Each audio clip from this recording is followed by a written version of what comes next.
Yes. But she was in favor. Because student. Yes.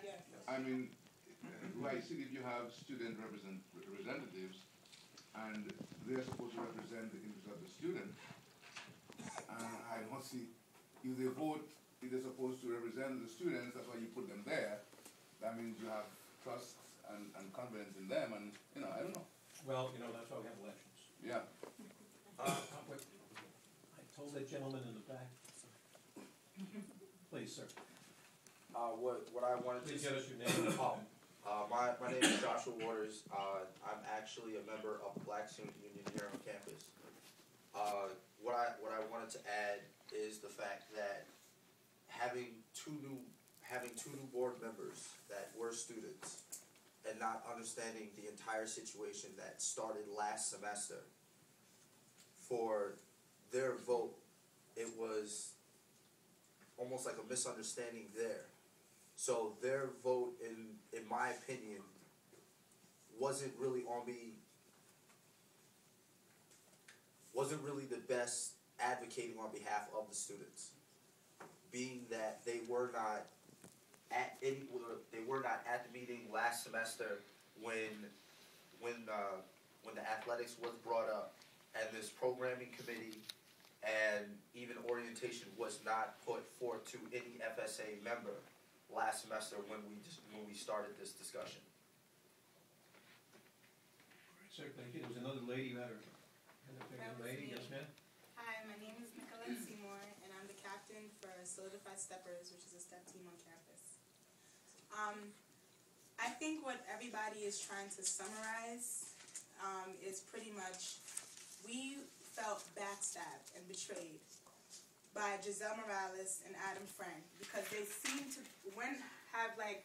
the problem is right here in the middle, and they went around it and said, you know what, we're not going to bring it to the students, which is a club filled with 60 different clubs, right?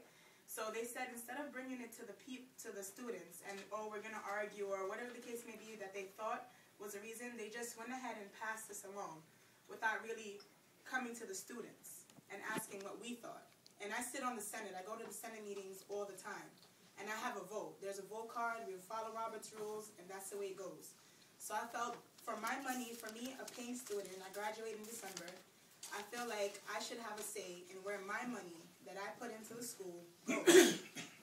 And that's pretty much. Let me ask a question. If the students were polled and asked and gave their opinion, and then the FSA board was to vote again and voted the same way, how would you all feel about that? That would be totally different. I feel like you would come and ask us. We need to be asked this thing. And then if they voted the same way, then that'll just be that. Yeah. Carlos, you have something more to say? Yeah, I had a point of information as well. I mean, the entire e-board was opposed to the whole process. The only one that was for it was Giselle and Sylvia and Adam Frank. So the majority of the students did not want this passed. Yes. But what I'm hearing is that you elect. Excuse me, sir. The young lady had her. Oh, I didn't see what oh, this is only for you. Okay, yes, ma'am.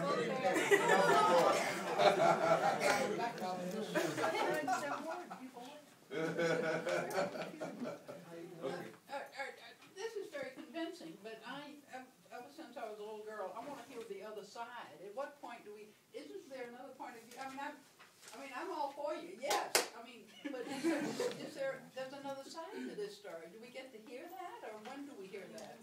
Well, the administration is here. Yeah, right, exactly. If the administration wishes to speak, it simply can speak. Or the FSA people, I guess. The FSA people, I mean,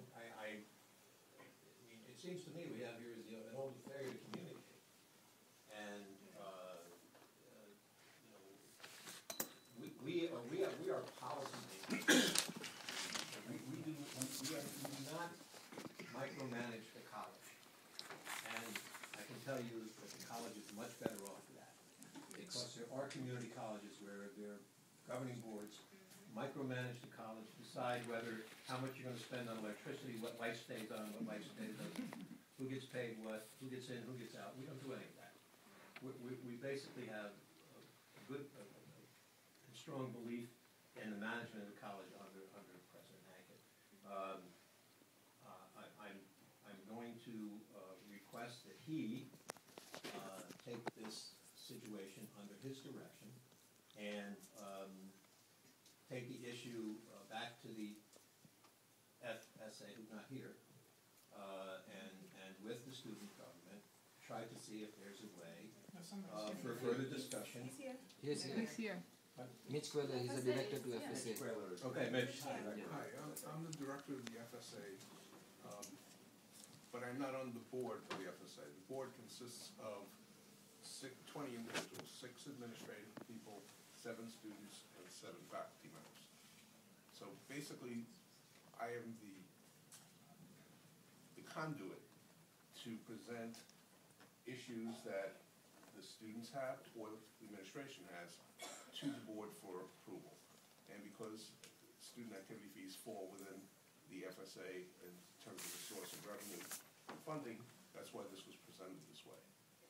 The proposal itself had its origins with the discussion of an athletic fee allocation, and it managed to convert a little bit to include orientation and programming, all of which were discussed as areas that were severely underfunded by the autonomous student budget process. And the last information I had was that there was a very favorable reaction to allocating out this, particularly the athletic portion of it. This proposition was presented, it was presented by Adam as a best practices change in how those 3 areas were controlled, and the word centralized versus decentralized. In going to a decentralized model, it was a preferred structure and best practice for community college structures. And that was the basis for the discussion and the vote. And the vote was 15 in favor, 1 against, and 2 abstentions? Yes. So had the other 2 people who walked out had voted, let's say they voted against, it would have been 15 to 3? Right. With 2 abstentions? Yes. But it seems to me that from what I'm hearing, that what you just said to us wasn't thoroughly vetted through the student government. That's not the role I have, okay? I'm not saying it's the role you have, I'm just saying what the information we're getting from one side and the other. And I'm not taking sides on this on how it should come out in the end. I just think it needs more discussion with the students. I'm not trying to usurp the power of the FSA, I'm just saying that it seems to me in this particular situation, we haven't had a lot of problems coming from sports from the FSA over the years that I've been here. It just seems to me that sitting down, a little more discussion and a little more communications with the student government is needed in order to facilitate an understanding of what the process is and how you got to where you are. And I understand you're taking power away from the student government, and they're not going to like that. If I was part of student government, and I was once, I wouldn't like that either. But maybe there's a reason for it. But certainly,